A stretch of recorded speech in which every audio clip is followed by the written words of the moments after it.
Yasmina Khadra, nous sommes ravis de vous accueillir à Strasbourg pour ces bibliothèques idéales dont vous êtes un fidèle, je crois. Il faut rester fidèle à ces événements parce que c'est le livre qui est en danger aujourd'hui, donc il faut lui insuffler une nouvelle âme et toujours un enthousiasme.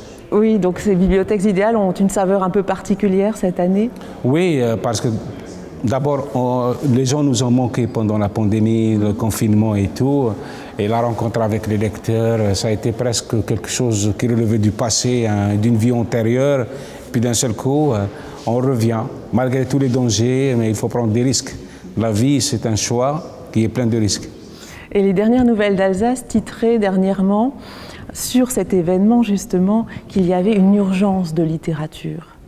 Ben, l'urgence, elle est toujours partout, pas seulement dans la littérature, mais dans les arts, le cinéma.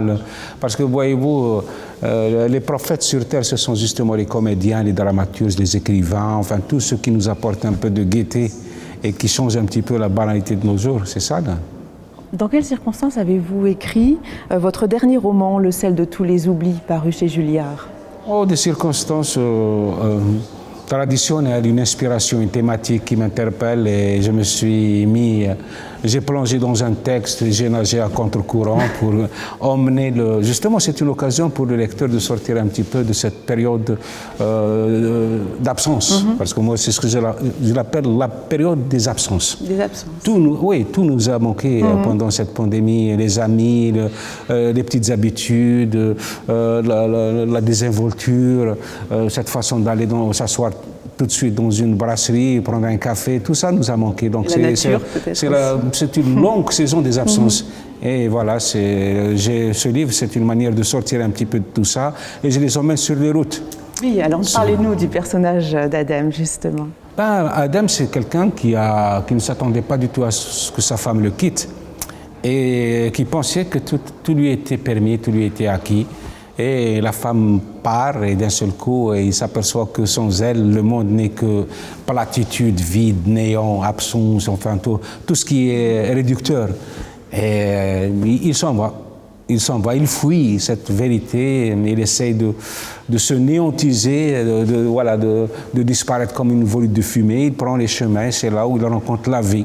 Il y a beaucoup de personnages qui sont là et qui essaient de lui donner quelques clés pour la rédemption, pour se reprendre en main, pour recroire dans la vie, dans les joies de ce monde. Mais mon personnage est très désagréable et je l'ai fait exprès désagréable parce que ce livre, c'est un peu comme une espèce de plongée au plus profond de nous-mêmes.